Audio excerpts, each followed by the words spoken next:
ಇಡೀ ವಿಶ್ವವೇ ಭಾರತದ ಕಡೆಗೆ ಬಹಳ ಕುತೂಹಲದಿಂದ ನೋಡ್ತಾ ಇದ್ದಂತಹ ದಿನ ಅಂದ್ರೆ ಅದು ಇವತ್ತೇನೆ. ಯಾಕಂದ್ರೆ ಭಾರತದ ಅಧಿಕಾರದ ಚುಕ್ಕಾಣಿಯನ್ನ ಮತ್ತೆ ಹಿಡಿಯೋರು ಯಾರು ಅಂತ ಜಗತ್ತಿನ ಘಟಾನುಘಟಿ ರಾಷ್ಟ್ರಗಳ ನಾಯಕರು ಕೂಡ ಬಹಳ ಕುತೂಹಲದಿಂದ ಎದುರು ನೋಡ್ತಾ ಇದ್ರು. ಆ ಕುತೂಹಲಕ್ಕೆ ಇಂದು ತೆರೆ ಬಿದ್ದಿದೆ.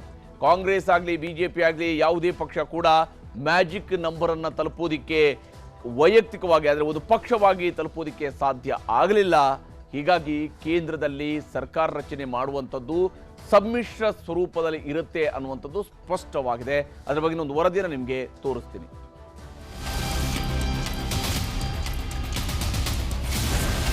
ಲೋಕಸಭೆಯಲ್ಲಿ ಯಾವ ಪಕ್ಷಕ್ಕೂ ಸಿಗದ ಸರಳ ಬಹುಮತ. ಮೋದಿ 3.0 ಸರ್ಕಾರ ರಚನೆಗೂ ಶುರು ಹಾವು ಏಣಿ ಆಟ. 400 ಪಾರ್ ಅಂತಿದ್ದ ಮೋದಿ ನೇತೃತ್ವದ ಎನ್ಡಿಎ ಮೈತ್ರಿಕೂಟ ಲೋಕಸಭೆ ಫಲಿತಾಂಶದಲ್ಲಿ ಮುಗ್ಗರಿಸಿ ಬಿದ್ದಿದೆ. 2019ರ ಲೋಕಸಭೆ ಚುನಾವಣೆಯಲ್ಲಿ 300ರ ಗಡಿದಾಟಿದ್ದ ಬಿಜೆಪಿ ಪಕ್ಷ ಈ ಸಲ ಸರಳ ಬಹುಮತ 272 ಸೀಟನ್ನು ಪಡೆಯೋಕ್ಕಾಗಿಲ್ಲ.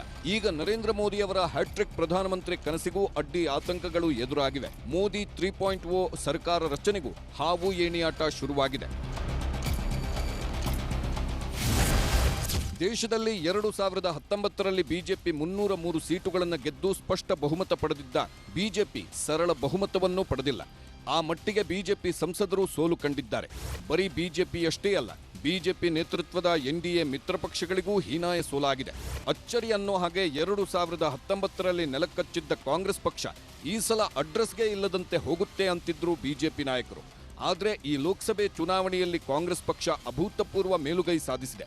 ಕಾಂಗ್ರೆಸ್ ಅಷ್ಟೇ ಅಲ್ಲ, ಇಂಡಿ ಕೂಟದಲ್ಲಿರೋ ಪಕ್ಷಗಳಿಗೂ ಮತದಾರರು ಬಂಪರ್ ಬಹುಮಾನ ಕೊಟ್ಟಿದ್ದಾರೆ. ನಿತೀಶ್ ಚಂದ್ರಬಾಬು ಬೆಂಬಲ ಕೊಟ್ಟವರಿಗೆ ಅಧಿಕಾರ. ಗೆಳೆತನದ ಹೆಸರಲ್ಲಿ ಚೌಕಾಸಿ ಚದುರಂಗದಾಟನೂ ಶುರು.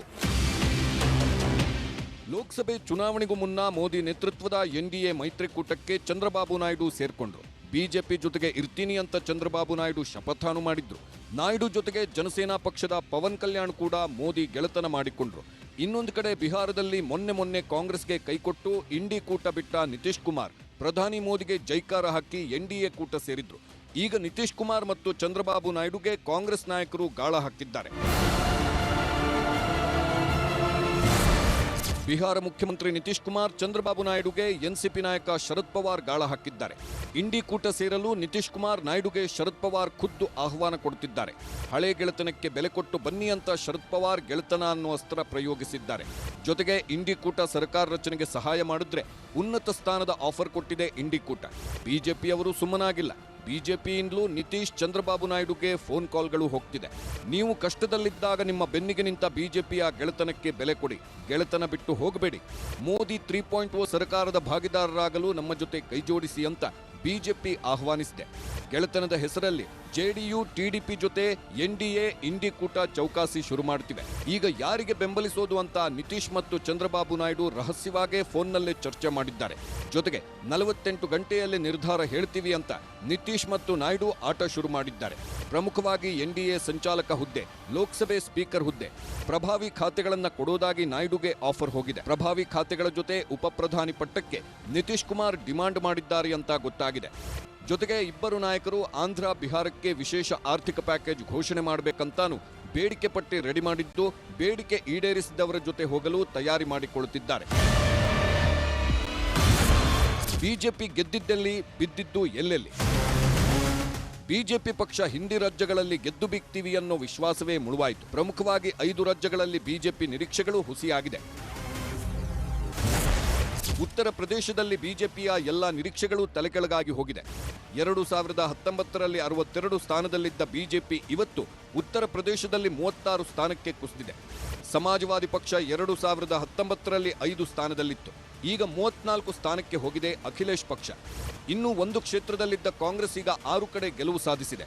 ಅಯೋಧ್ಯೆ ರಾಮ ಮಂದಿರ ಇರುವ ಫೈಜಾಬಾದ್ ಲೋಕಸಭಾ ಕ್ಷೇತ್ರದಲ್ಲೂ ಬಿಜೆಪಿ ಸೋತಿದ್ದು ಸಮಾಜವಾದಿ ಗೆದ್ದಿದೆ. ರಾಜಸ್ಥಾನದಲ್ಲಿ 2019ರಲ್ಲಿ 24 ಕ್ಷೇತ್ರ ಗೆದ್ದಿತ್ತು ಬಿಜೆಪಿ. ಈಗ 14 ಕ್ಷೇತ್ರಕ್ಕೆ ಬಂದು ನಿಂತಿದೆ. 2019ರಲ್ಲಿ ಒಂದೇ ಒಂದು ಸ್ಥಾನವೂ ಗೆಲ್ಲದ ಕಾಂಗ್ರೆಸ್ ರಾಜಸ್ಥಾನದಲ್ಲಿ 8 ಸೀಟು ಗೆದ್ದು ಬೀಗಿದೆ. ಸಿಪಿಎಂಗೆ 1, ಆರ್ಎಲ್ಪಿ ಪಕ್ಷಕ್ಕೆ 1 ಸ್ಥಾನ ರಾಜಸ್ಥಾನದಲ್ಲಿ ಸಿಕ್ಕಿದೆ. ಮಹಾರಾಷ್ಟ್ರದ 2 ದೈತ್ಯ ಪಕ್ಷಗಳನ್ನು ಇಬ್ಬಾಗ ಮಾಡಿದ ಅಪಕೀರ್ತಿಗೆ ಸಿಲುಕಿದ ಬಿಜೆಪಿಗೆ ದೊಡ್ಡ ಹೊಡೆತ ಬಿದ್ದಿದೆ. 2019ರಲ್ಲಿ ಬಿಜೆಪಿ ಶಿವಸೇನೆಗೆ 41 ಕ್ಷೇತ್ರಗಳಲ್ಲಿ ಗೆಲುವು. ಈಗ ಎನ್ಡಿಎ ಮೈತ್ರಿಕೂಟ 18ಕ್ಕೆ ಕುಸಿದಿದೆ. 2019ರಲ್ಲಿ 23 ಕ್ಷೇತ್ರ ಗೆದ್ದಿದ್ದ ಬಿಜೆಪಿ ಇವತ್ತು 10 ಕ್ಷೇತ್ರಗಳಲ್ಲಷ್ಟೇ ಗೆದ್ದಿದೆ. ಬಿಜೆಪಿ ಬೆಂಬಲಿತ ಶಿಂಧೆ ಶಿವಸೇನೆಗೆ 6 ಕಡೆ ಗೆಲುವು ಸಿಕ್ಕಿದ್ರೆ ಬಿಜೆಪಿ ಬೆಂಬಲಿತ ಅಜಿತ್ ಬಣದ ಎನ್ಸಿಪಿಗೆ 1 ಸ್ಥಾನ ಸಿಕ್ಕಿದೆ. ಇಂಡಿ ಕೂಟದ ಶಕ್ತಿ 2019ರಲ್ಲಿ 7 ಕ್ಷೇತ್ರ, ಈಗ 30ಕ್ಕೆ ಏರಿಕೆಯಾಗಿದೆ. ಕಾಂಗ್ರೆಸ್ 13, ಶರದ್ ಎನ್ಸಿಪಿ 7, ಉದ್ಧವ್ ಶಿವಸೇನೆ ಬಣ 10 ಕ್ಷೇತ್ರದಲ್ಲಿ ಗೆದ್ದಿದೆ. ದಕ್ಷಿಣ ಭಾರತದಲ್ಲಿ ಬಿಜೆಪಿ ಭದ್ರಕೋಟೆ ಕರ್ನಾಟಕದಲ್ಲೂ ಬಿಜೆಪಿಗೆ ಹಿನ್ನಡೆಯಾಗಿದೆ. 2019ರಲ್ಲಿ 25 ಸ್ಥಾನ ಗೆದ್ದಿದ್ದ ಬಿಜೆಪಿ ಈಗ 17ಕ್ಕೆ ಇಳಿದಿದೆ. ಮಿತ್ರ ಪಕ್ಷ ಜೆಡಿಎಸ್ ಶಕ್ತಿ ಈಗ 2ಕ್ಕೆ ಏರಿಕೆಯಾಗಿದೆ. ಇನ್ನು ಬರೀ 1 ಸ್ಥಾನದಲ್ಲಿದ್ದ ಕಾಂಗ್ರೆಸ್ ಶಕ್ತಿ 9 ಕ್ಷೇತ್ರಗಳನ್ನು ಗೆಲ್ಲುವ ಮೂಲಕ ಒಂದಷ್ಟು ಸಾಧನೆ ಮಾಡಿಕೊಂಡಿದೆ. ಪಶ್ಚಿಮ ಬಂಗಾಳದಲ್ಲಿ 18ರಲ್ಲಿದ್ದ ಬಿಜೆಪಿ 12ಕ್ಕೆ ಇಳಿಕೆಯಾಗಿದೆ. ಇದಿಷ್ಟೇ ಅಲ್ಲ, ಹರಿಯಾಣದಲ್ಲಿ 10 ಕ್ಷೇತ್ರದಲ್ಲಿದ್ದ ಬಿಜೆಪಿ 5ಕ್ಕೆ ಕುಸಿದಿದೆ. ಗುಜರಾತ್ನಲ್ಲಿ ಬಿಜೆಪಿ 26 ಕ್ಷೇತ್ರದಿಂದ 25ಕ್ಕೆ ಬಂದಿದ್ದು ಬನಸ್ಕಾಂತ ಕ್ಷೇತ್ರ ಕಾಂಗ್ರೆಸ್ ಪಾಲಾಗಿದೆ. ಇದು ಬಿಜೆಪಿಗೆ ಮೈನಸ್ ಅಂಶಗಳಾದ್ರೆ ಬಿಜೆಪಿ ನಿರೀಕ್ಷೆಗೂ ಮೀರಿ ಅನೇಕ ರಾಜ್ಯಗಳಲ್ಲಿ ಭರ್ಜರಿ ಗೆಲುವನ್ನು ಸಾಧಿಸಿದೆ. ಆಂಧ್ರ ಪ್ರದೇಶದಲ್ಲಿ ಮೊದಲ ಸಲ ಬಿಜೆಪಿ 4 ಕ್ಷೇತ್ರ ಗೆದ್ದು ಖಾತೆ ಓಪನ್ ಮಾಡಿದೆ. ತೆಲಂಗಾಣದಲ್ಲಿ ಕಳೆದ ಸಲ 4 ಕ್ಷೇತ್ರ ಗೆದ್ದಿದ್ದ ಬಿಜೆಪಿ ಈ ಸಲ 8 ಸ್ಥಾನಕ್ಕೆ ಏರಿಕೆಯಾಗಿದೆ. ಇತಿಹಾಸದಲ್ಲೇ ಫಸ್ಟ್ ಟೈಮ್ ಕೇರಳದಲ್ಲಿ ಬಿಜೆಪಿ ಖಾತೆ ತೆರೆದಿದ್ದು ತ್ರಿಶೂರ್ ಕ್ಷೇತ್ರದಲ್ಲಿ ನಟ ಸುರೇಶ್ ಗೋಪಿ ಬಿಜೆಪಿಗೆ ಗೆಲುವು ತಂದುಕೊಟ್ಟಿದ್ದಾರೆ.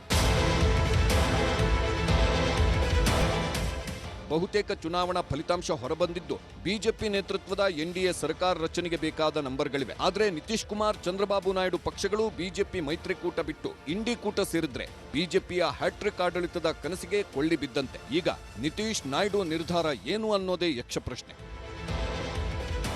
Bureau report, news 18 Kannada. ಕನ್ನಡಿಗರ ನೆಚ್ಚಿನ ನ್ಯೂಸ್ 18 ಕನ್ನಡ ಈಗ ವಾಟ್ಸ್ಆಪ್ನಲ್ಲೂ ಲಭ್ಯ. ಕರ್ನಾಟಕ, ದೇಶ ವಿದೇಶಗಳ 360 ಡಿಗ್ರಿ ಸುದ್ದಿಯ ವಿವರಗಳನ್ನ ನಿಮ್ಮ ಕೈ ಬೆರಳುಗಳಲ್ಲೇ ಪಡಿಲಿಕ್ಕೆ ಈ QR ಕೋಡ್ ಅನ್ನ ಸ್ಕ್ಯಾನ್ ಮಾಡಿ ನಮ್ಮ ಚಾನಲ್ ಫಾಲೋ ಮಾಡಿ, ನೋಟಿಫಿಕೇಶನ್ ಆನ್ ಮಾಡಿ.